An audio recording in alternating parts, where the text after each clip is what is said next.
Today we're going to take a look at the Miyoo Mini Plus. Let's get to it.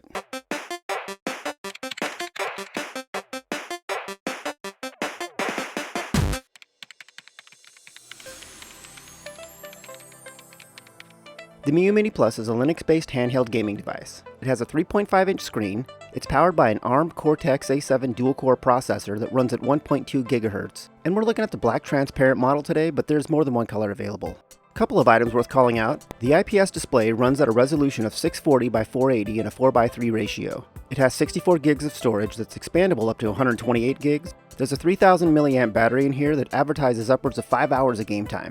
There's support for Wi-Fi. It has a USB-C port along with a headphone jack. There's a microSD card slot, and all of this weighs in at just 162 grams. First off, let's talk about the OOBE. For folks who are unfamiliar with what an OOBE is, it's the out-of-box experience you have from the time you take the device out of its packaging up to the point where you can actually use the device for its core purpose or for what it was advertised as. The out-of-box experience for the Miyoo Mini Plus was pretty straightforward. Our Mini Plus came in a nondescript cardboard box, and when we opened that, this case was inside in a clear plastic bag. In this nice little hardshell case, we got some instructions, a USB-C cable, a 64 gig TF card, a USB card reader, a screen protector, and some wipes that I'm assuming are to clean the screen before applying the screen protector, this little leash, and the Miyoo Mini Plus itself. I powered the device on and was able to use it in less than 2 minutes, which is kind of incredible.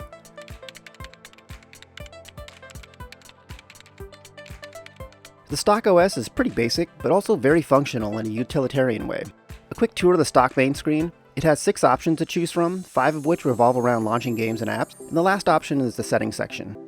Ignoring the recent and favorite options, it has 2 primary ways to access games, either through the game section or through the RetroArch section. These 2 options can seem a little confusing at first, but it might help to think of them like this. The game section has games grouped by console, and the RetroArch section has games grouped by emulator. So for example, if you're in the game section and wanted to play an NES game, or FC for Famicom here, then you'd select the FC option to see a list of available NES games. But if you have a specific emulator that you'd like to play through, then you'd select RetroArch from the main menu, then find your emulator, and then you'd see your game list there. These 2 options to access games are essentially 6 of one and half dozen of the other, because the outcome is pretty much the same. The other 2 interesting options on the main screen are the Apps section and the Settings section.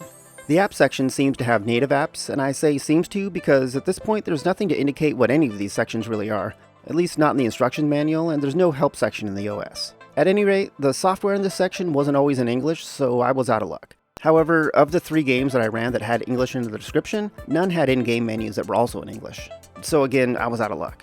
Let us know in the comments if your app section was different from what we saw here, because we have a suspicion that what's available in the app section may vary from vendor to vendor.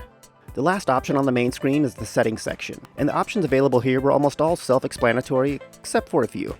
The straightforward options let you adjust the brightness, join a Wi-Fi network, switch themes and tweak the theme colors, change the system language, remap the keys, set the background music volume, enable and tweak hibernation mode, perform a factory reset, gather device info, and do a hardware test, which simply lets you see if the buttons are working. The option that wasn't as clear to us was the Fixes section. Inside that, there's an option called Audio Fix that has an on-off toggle. The only guidance that we found on this said the following. If you encounter sound issues, you can go to the Fixes section in Settings and turn the Audio Fix on-off as needed. We came across a few games that had minor audio issues, but toggling this didn't seem to make a difference, so make of that what you will. It turns out that this system came with a lot of games already on the SD card, and while that may sound cool, the games are kind of a mess. They're not in alphabetical order, and with some lists being hundreds of games long, finding what you want can get pretty tedious, though there is a search feature to help sift through things. Once you do find a game, there are no guarantees that it'll actually be in a language that you can read. The best way to find out is to launch it, so there's a lot of trial and error here. Legalities aside, this is a great example of why I recommend you always use your own legally obtained ROMs. It's the only way you can guarantee that you're getting the right version of the games you want. The Miyoo Mini Plus can emulate most everything up to PlayStation 1, and we tested multiple games from every section available, and for the most part, they looked and ran great. There were a couple of choppy audio bits and some screen glitches here and there, but nothing consistent. And that was kind of the theme of the default gaming experience. Games ran great, but there were hiccups like screen glitches and audio scratches here and there that were enough to notice, but not fully get in the way. The biggest issue for me was the library itself. Tons of games, but finding them and having them in a language that we could read was really hit and miss. Sure, you can add games to favorites once you find one that works for you, but the hunt loses its appeal pretty fast. And look, this is really just a nitpick, because we didn't know that this would even come with games. But in the spirit of reviewing what came in the box, yeah, the game library was a mess. Overall, the stock software experience is very functional, but also slightly bare bones and maybe a bit unfocused, which leaves it all feeling slightly unpolished. In a way, the bare bones nature of it puts the games front and center, but the existence of things like the app section that, for this unit, was a weird list of games that were largely non-English, or the audio toggle and settings that didn't have a description, things like this muddied the overall software impressions a bit.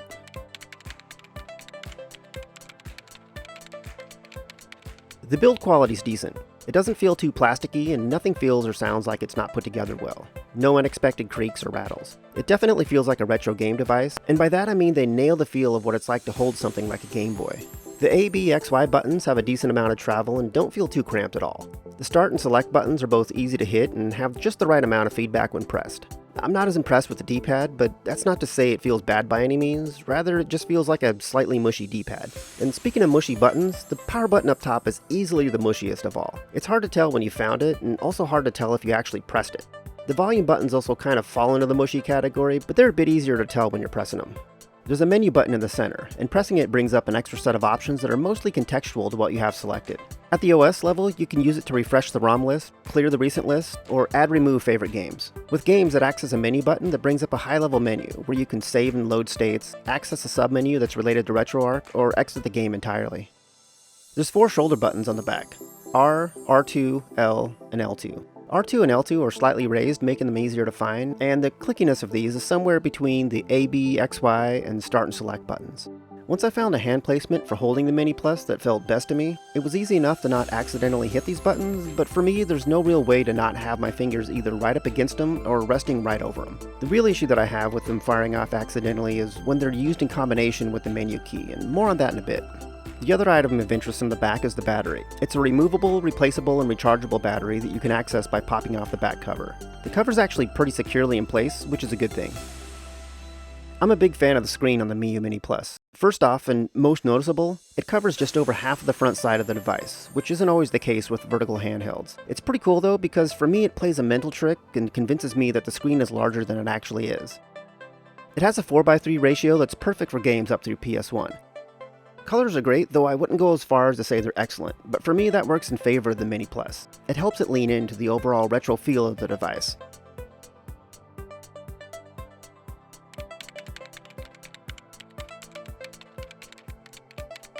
Now that we've covered the Miyoo Mini Plus at a high level, I want to revisit the software, because there's a community-made version of the OS called Onion OS that you can run in place of the stock version, and it altered my overall opinion of the device. Don't get me wrong, I really like the stock Mini Plus, but there were some rough edges here and there in the software, some audio issues in a couple of games, and overall it just felt a little unfocused and unpolished. Onion OS smoothed out almost all the rough edges for me. Audio issues and screen glitches were gone. The app section had actual apps in it, and there was an added layer of tweaking available that I really appreciated. The main screen has been streamlined down to just 4 items: favorites, games, apps, and settings. This streamlining may have been a result of some of the options that we selected during setup, but we left most things default. You can add other home screen items by going into the tweak subsection and the apps and settings toggles in the appearance section, but we left the home screen here with the default 4. The biggest difference in these 4 sections versus the stock OS is the app section. In Onion OS, the app section feels like a proper app section with a whole host of settings that let you really take ownership of the OS level experience. I'm not going to go over all the changes in Onion OS in this video, but I think that it's worth calling out just how much more refined it makes the Miyoo Mini Plus feel overall. Earlier I mentioned that the stock OS feels a bit unfocused, and Onion OS essentially eliminated that feeling for me. It still feels like games are the focus of the device, but Onion OS adds a layer of polish to the whole experience that, for me, was missing in the stock OS. And updating your Mini Plus to Onion OS is actually a lot easier than I thought it would be. You're essentially downloading some files, putting them on an SD card, putting that card on the Miyoo Mini Plus, and turning it on. In a matter of just a few minutes, it's ready for use. Of course, there's more to it than that overly simplified description, but if you can download, unzip, and copy files, then you can update your Miyoo Mini Plus to Onion OS. I highly recommend that you head over to Retro Game Core after this video and check out Russ's excellent Onion OS video. He has you fully covered. We'll drop a link in the description.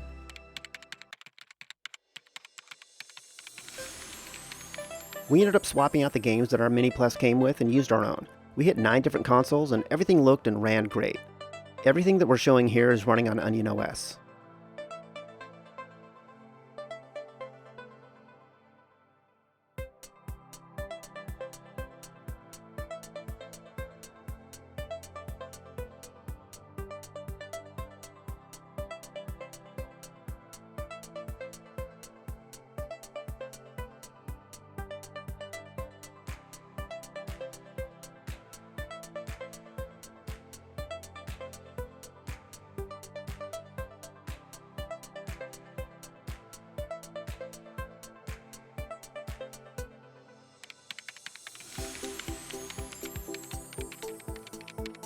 So, what's missing from the Miyoo Mini Plus? Not much, to be honest. If I had to say that it was missing a big feature, I'd mention that there's no built-in Bluetooth support. So if you watched any of our videos about other devices not having a headphone jack, it's time to dust off those headphones that you haven't been using on those devices and plug them in here.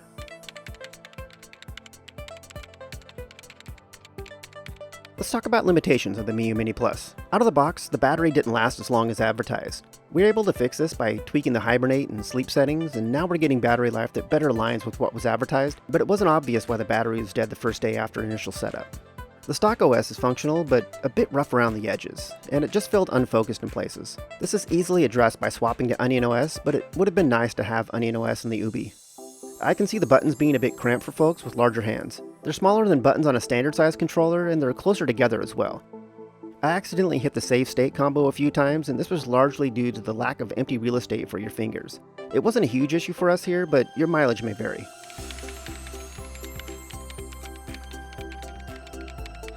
Alright, so what are my final thoughts on the Miyoo Mini Plus? Depending on where you buy it, you can pick one up for less than $100, and sometimes even as low as $70. Given how well the Miyoo Mini Plus emulates games, this is great pricing. It feels like it's focused on games, and that's pretty refreshing to be honest. Versatile devices are cool and all, but there's something to be said about a handheld gaming device that feels like it exists to get you to your games with no distractions. And of the consoles that it emulates, it does an excellent job of serving up their associated games. The stock version of the OS isn't as polished as Onion OS, and if you're not willing to switch to Onion OS, then you're likely going to feel that unfocused, unpolished sense that we had. Even with the stock OS, gaming was pretty good, but gaming was even better running Onion OS. It only emulates up to PlayStation 1, and that could be a bit of a deal breaker for some folks, but that's such a fantastic era of gaming that it's hard to count this as a negative, but different strokes, different folks. At the end of the day, the Miyoo Mini Plus is one of my favorite gaming devices to date. It's compact, has a great retro feel, but more important than all that, it's a fantastic little handheld gaming device at a great price. I can't recommend the Miyoo Mini Plus enough. Go pick one up now. Then head over to Retro Game Core to learn all about installing Onion OS. And that about wraps things up. Please like this video if you found it useful, and subscribe to our channel if you want more content like this. I appreciate you taking the time to watch this, and we'll chat again soon.